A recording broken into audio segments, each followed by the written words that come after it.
I didn't last week, but after seeing this episode, I completely agree with everything that he said. The true introduction of Trigon, and then the defeat of Trigon. Her heart gets ripped out, stone gets placed in, she gets her third eye. It's just other things that Dick had to deal with in his own head. No, I'm sorry. That's not what the show was going for all season long. Season 1, episode 12 of Titans. Season 1, called episode Trigon. I mean, season 2, episode 1 of Titans called Trigon. Might as well be episode 12. So, okay. Because yes, I think you and I are going to be in complete agreement on this. This feels like it should have been the finale for season 1. This is what Lee was talking about last week. We were talking about. I 100% understand. So because last week he was like, "Are we sure this is the finale? It doesn't feel like it. They didn't resolve anything, and it's obnoxious." I feel all those ways now. I didn't last week, but after seeing this episode, I completely agree with everything that he said. Yes. So do I. Okay, I don't understand that decision at all. It's so weird. It's so you begin like because normally you would think, okay, what's his name? Oh, what is his name? Trigon? No. Oh my God. Will Smith played his character on Suicide Squad. Deathstroke. Thank you. You introduced Deathstroke. That feels like that should have been the way that season 1 ended. He will be the big bad moving into season 2. Right. No. He might still be the big bad moving into season 2. We just yeah, that's what I'm expecting. But it feels like it should have been like, oh, there's the big cliffhanger for next season. But okay. I mean, I was expecting a cliffhanger. To be honest, I always expect a cliffhanger when it's the end of a season. Right. But to Lee's credit and to what you're saying, it did just they didn't complete last season until now. Not really. The way that season 1 ended, especially hindsight being 2020 because we've seen episode 1 now. The way that season 1 ended, it's almost like Dick Grayson's probably going to take a while before he comes back from his trip. And no. Not at all. No. Nope. That's what it felt like. Because it was the finale. It felt kind of like that. But now, it's just all resolved because Rachel touched his hand and... Well, she becomes more powerful. But that's the one thing that... All right. So I really enjoyed the first half of this episode. And the last half bothered me. It was too fast. The first half, when everyone gets caught, I loved. Yeah, yes. I loved it. It's a great setup to what should have been a great story. Right, but then the true introduction of Trigon and then the defeat of Trigon took all of, I don't know, 5 minutes. 3 seconds. It was so weird. It was, first of all, he's like a legit demon, and it's like this is, and we were joking. Like Darkseid, like wasn't that like the majority of his army? Like they were all demon looking in that movie, and I'm like, okay, so because for a minute there, I was like, I swear to God, if Chuck is like onto something here with like this coming out of like Darkseid's camp, and like all of a sudden like he's gonna come through the portal next, I'm gonna nope out pretty hard. Like I would have had a really bad taste in my mouth if something like that actually happened. And for a moment there, I kind of thought it was just the way that he shifted into that thing, and it's like he's outside, he's in the field, and everything is just dying, which was a great visual. When he's walking, fantastic. When and he's walking, just dying. Yeah, when he's walking outside and the grass and the trees and everything just drop dead, birds are falling out of the sky. It was a great visual, but he just stops and looks, and then turns around, and then Rachel just stops and touches him, and then he just goes. It's like, wait a minute. Where was the fight? That is the only thing about this is all the fight scenes in this TV show, so in this series, has been phenomenal. And there was no fight here. There was zero fight, and that really bummed me out. It bothered me. It pretty much like it goes back to the other problem that we had when they were like escaping the asylum, and the team is there to fight, but it's Dick who like should not be able to fight in that moment, who handles everybody. And here it's like Rachel who just got her heart ripped out, and here's a stone. Here's a stone, and now you're all powerful, and you can kill me by touching me. Sure. That's goofy. That is so goofy. The stone is really goofy. See, if it was me, and of course it's not, I would have still introduced Deathstroke at the beginning of all of this. Absolutely. He would be in and out, but the mid-series finale would be the death of Trigon. Trigon should be out destroying things. This guy is supposed to be like super powerful, right. And done. It was way too. The effects are great. The death of Angela was fantastic. Like, I don't need you. Snap he just snaps her neck and she just falls. It's over. It's over. Him deceiving all the other Titans, and they're in their own little world or their own little memories. You know, Dawn and Hank are getting high. Donna goes back to her childhood and sees Trigon feeding her ice cream. You know, Jason Todd and Dick are fighting together, and he shoots Grayson in the head because he sees Batman's dead. You know, all of these things are really, really cool. The death of Gar again, is everyone's just beating on him and great. All these things are fantastic. And it's building up and building up and building up. And then, like you said, her heart gets ripped out, stone gets placed in, she gets her third eye. She's now all powerful. And can she defeat Superman? At this point, I don't know. I don't know what she can do. Side Doomsday, step in Raven. She just touched him. They gave her a lot. Well, she is super powerful, but I understand that. But I'm just saying, like, at first it was just you have like this black sludge that comes out of you and it can like annihilate. I'm all fine with that because it's like it's a separate part from her, and then all of a sudden she's visiting memories of other people to like try to get help, and that was a whole new power that I really didn't understand. Like, where did that come from? Whatever. And now she can just touch you and you're dead. Yep. Or she touched Gar and he was alive. She touched Grayson and his memories came back. So this all-powerful being, Trigon, like, put a spell on everybody, and all Rachel had to do was touch them in a certain type of way, and you snap right back out of it. Like, he does not seem that powerful. Like, it completely nerfed the villain very quickly. Let's not talk about nerfing characters right now. We have a whole other show that I'm going to go all out about nerfing characters, let me tell you. Yeah, I'm with you on that one, too. I am with you on that one, too. But it was done here. And I think, and it's not even that they nerfed Trigon that really bothers me about this, about what's happening right now. It's, like you said, the build-up to everything was completely negated.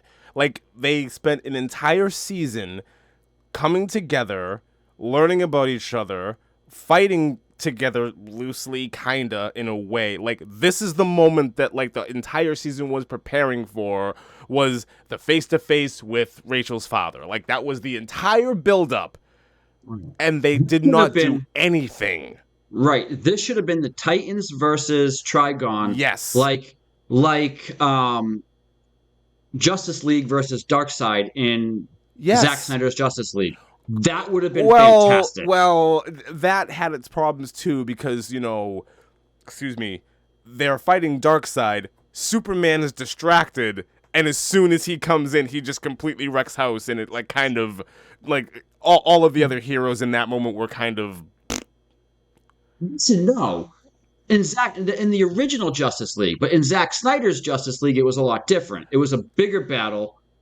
He does come in, he does take over, but that could have been Rachel's part, though. That could have been where Trigon could have had so many people that were fighting with him because he has a way of making people become his a part of his his pawns. Yeah, right. His pawns, his puppets. Yeah. He could have. If it was me, I would have had him escape. There would have been a big fight. He, build up to this. He has a big army. They're all fighting him. They're fighting the army, and they're fighting as a team. And that's what I want to see. I want to see the whole team fighting as a team. Absolutely. Like you said, we've loosely seen that, but I want to really see it. So do I. And I was looking forward to that this episode, and it never happened. It never happened. They're all just kind of stood there on the porch for a. And the only thing that bums me out is Trigon's supposed to be this crazy, crazy villain. Deathstroke is next.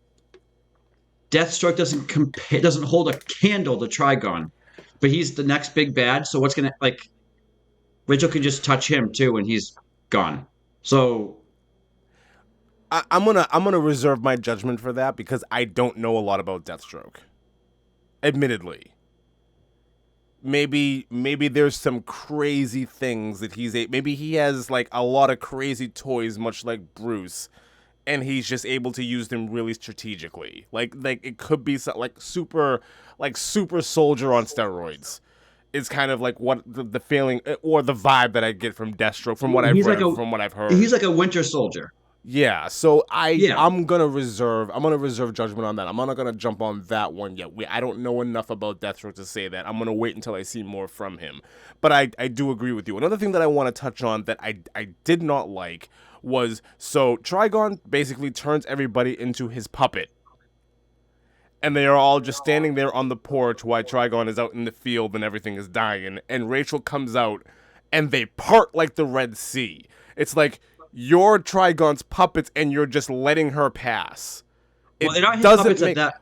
They're not. They're all black-eyed, getting ready to follow him wherever he goes. Like they're still and like she touches him.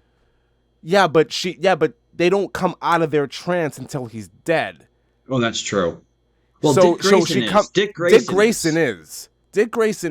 But my point is the rest of the team, they're all black-eyed and gone and zombified, and they let Rachel pass. Like, no, you were just getting ready to kill everybody to protect Trigon and to let him go about his business, and now they're literally just letting her pass so that they can have their... I did not understand that. I did not like that. You might think, though, that she is still on his side because he took her heart, gave her the stone. They may not know that she's going after him. They might think that she's just following him. I don't know, man. It kind of strikes me as the whole hive mind thing because they were all pretty much going after Gar because he clearly was not one of them. True, but she's not part of the hive mind. No, neither was he, though. That's my point. Like, Dawn, Hawk, and Corey were clearly like, and there was one other one with them. Oh, Mommy. Was she? No, she was already dead. But anyways, those three were clearly like all gone and everything. Dick is somewhere doing whatever. Gar is the snake. And they clearly like, there's a unit there, but they don't know who's not. Now all of a sudden they don't know who's not a part of it. I don't buy that. True. I have a it's loose. I understand that. I might be reaching a little bit, but it's just like if you're gonna at least be, I would have preferred a little bit of consistency there. Right. 5 minutes earlier, they were beating Guard to death because he was not a part of the hive, and now all of a sudden they're just letting Rachel pass. Maybe it's because she doesn't have a heart. Maybe they see the stone in her head and they're just like, she has a stone in her head. We're gonna let her do whatever she wants to do. I don't know. I don't know what's gonna happen here. And so Right. it's definitely, yeah, yeah. So I still love the show. So do I. The last half, the introduction of Deathstroke was fantastic. I think the character they use, he looks great. I agree. Where I noped out real hard, is their new digs. Is there what? Their new digs. Their Their new new place. Their new place of their new home. Their place where Grayson's like, let me just talk to somebody. Fully funded. You know who's paying for it. You know what's going on. Okay. Bruce Wayne Yeah. is definitely paying for this place. Yeah. Okay. Yes. Yep. I mean, is Batman going to become a big part of this, or is he just going to be coming in and out? So I don't know. Okay, so here's the thing. I knew who he was. I knew what he was going to do. Here's my problem with this actor. His name is Ian Glenn. He was big time person on Game of Thrones. He has an incredibly thick English accent, and he doesn't do a very good job of hiding that on this show. Like, I can tell he's been coached. I can tell he's going through like language coaches, or speech coaches or whatever. It's obvious. So immediately that kind of sucks me out of the whole Batman thing. Like, Batman is not supposed to have an accent. Nothing even resembling that. I don't buy this. I also don't buy. Well, I'll save that for another time. I also don't buy their conversation. I have a really hard time with their conversation they have in this episode. So, all season, Dick Grayson was going on and on and on about, I had to get away from this, I had to get away from violence, Bruce was doing A, B, and C, blah, blah, blah, blah, blah. And here, you come to find out, no, it's none of that at all.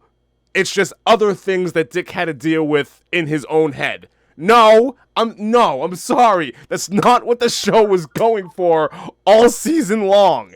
All season long, it was building this Bruce character up to be kind of on the edge. That's the vibe you were getting from Dick the entire way through.